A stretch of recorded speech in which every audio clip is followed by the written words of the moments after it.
सुंदर बन जंगल में रानो नाम की चिड़िया रहा करती। रानो बहुत ही चतुर चिड़िया थी और उसमें एक बहुत बड़ी कमी थी। उसे हर चीज बहुत जल्दी और ज्यादा चाहिए थी। वो मेहनत की बजाय जुगाड़ से काम चलाया करती। एक रोज उसे बहुत जोर से प्यास लगती है और वे इधर उधर पानी की तलाश में भटक रही थी, मगर उसे कहीं भी दूर दूर तक पानी नहीं मिला। तभी दूर बैठे रिब्बू ने उसे आवाज दी। रानो चिड़िया, ओ रानो चिड़िया, क्या ढूंढ रही हो? बताओ तो जरा। वो रिब्बू की आवाज सुन रानो चिड़िया उसके पास चली आई। अरे भाई, मुझे पानी चाहिए, है तो दो, वरना मुझे जाने दो। अरे भाई, कैसी पक्षी हो तुम? कोई खैर सलामती भी नहीं पूछ रही। फिलहाल तो मुझे पानी चाहिए, बताने का तकल्लुफ उठा सकते हैं आप? ओ, तो महारानी को पानी चाहिए, बताते हैं भाई। वैसे सुनने में आया है कि पुराने पेड़ के नीचे एक जादुई कुआं है, वहाँ पर पानी आपको जरूर मिल सकता है। क्या जादुई कुआं? क्या सच में वो जादुई हो सकता है?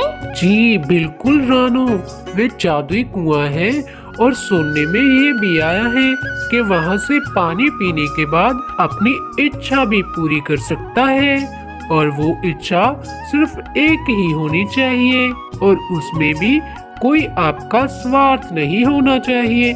मुझे तो भाई डर लगता है ऐसी चीजों से। मैं तो उस कुएं के आसपास भी नहीं गया कभी। रिब्बू की यह बात सुनकर रानो ध्यान रखने वाली बात तो भूल ही जाती है और वे तुरंत वहाँ से उठ चली। लो भाई, कर लो बात। कितनी अजीब है ये लड़की भी। उधर रानो चिड़िया उड़ते हुए वही कुएं के पास आ गई और बोलने लगी। अरे वाह भाई, यहाँ पर कुआं तो है, मतलब ये जादुई कुआं होगा। चलो पहले मैं पानी पीती हूँ, फिर ही मांगूंगी अपनी इच्छा।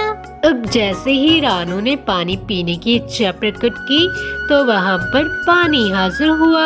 अरे वाह भाई, ये तो सच में जादुई है। हे मेरे जादुई कुएं, मुझे स्वादिष्ट से अच्छे अच्छे फल चाहिए, वो भी सिर्फ आज नहीं, मुझे हर दिन चाहिए। रानो चिड़िया के ऐसा कहते ही कुआं चमक उठा और एक स्वादिष्ट से फलों की टोकरी कुएं से बाहर आई। रानो यह देखकर हैरान व खुश हो रही थी कि ये कैसे हो सकता है। कई दिनों तक अब ऐसे ही चलता रहा। रानो आती, अपनी फलों की टोकरी घर ले जाती और अब कई दिन बीत गए थे। एक दिन रानो अपने घोंसले में बैठी हुई थी और मन ही मन बहुत कुछ सोच रही थी। अरे यार, रोज रोज फल खाकर मन भर गया है। मुझे कुएं से ढेर सारा सोना मांगना चाहिए था।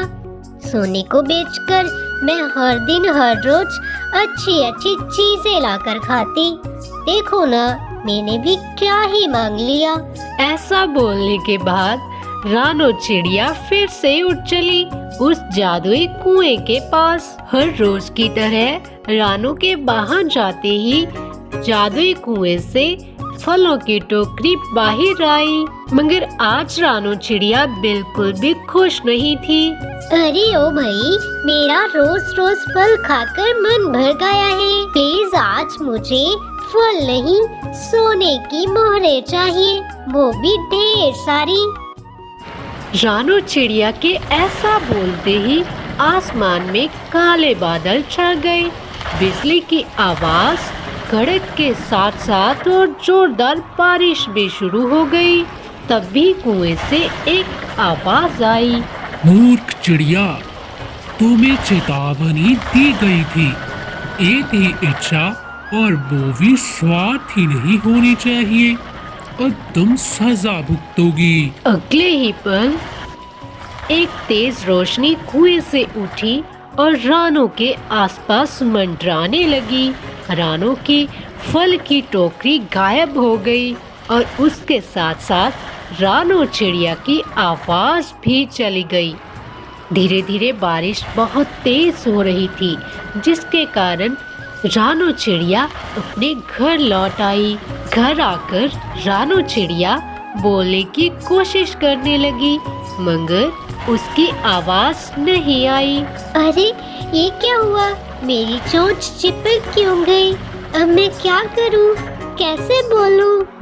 अब ऐसे ही कई दिन बीत गए, मगर रानो की आवाज ना होने के कारण रानो को कोई समझ भी नहीं पा रहा था। अब रानो हर रोज पेड़ पर बैठती, दूर से सभी पक्षियों की आवाजें वे बातें सुनती, मगर कुछ बोल ना पाती और वे सोचती, काश मैंने लालच ना किया होता।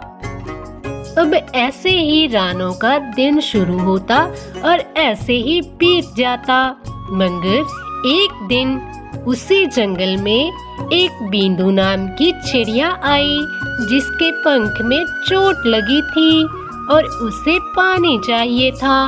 वो रानो के पास आकर बैठी और बोली, चिड़िया बहन, मेरा नाम बिंदु चिड़िया है। मैं पासी के जंगल में रहती हूँ, मगर मेरे पंख में गहरी चोट है, जिसके कारण मुझे उड़ने में भी बहुत कष्ट हो रहा है। क्या आप मुझे पानी दे सकती हैं? मुझे पानी चाहिए। अरे अब मैं क्या करूं? कैसे पानी तक किसे ले जाऊं?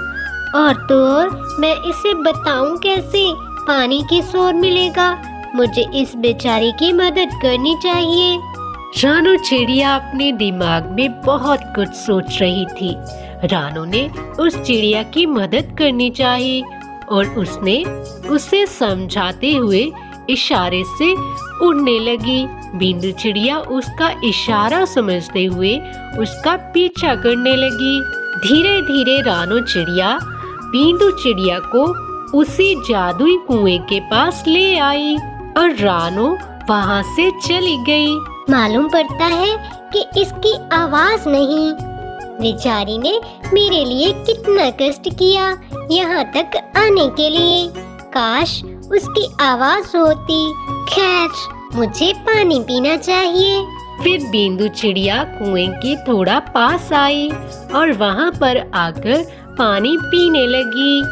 हे भगवान, तुम्हारा लाख लाख शुक्र है, मुझे पानी दिया। जैसे पानी के बिना प्यास अधूरी है, वैसे ही जिंदगी भी आवाज के बिना अधूरी है। मुझे तो उस चिड़िया की वजह से पानी मिल गया, मगर वो अपना हर दिन बिना आवाज के कैसे निकालती होगी। इतना बोल बिंदु चिड़िया वहां से उठ चली।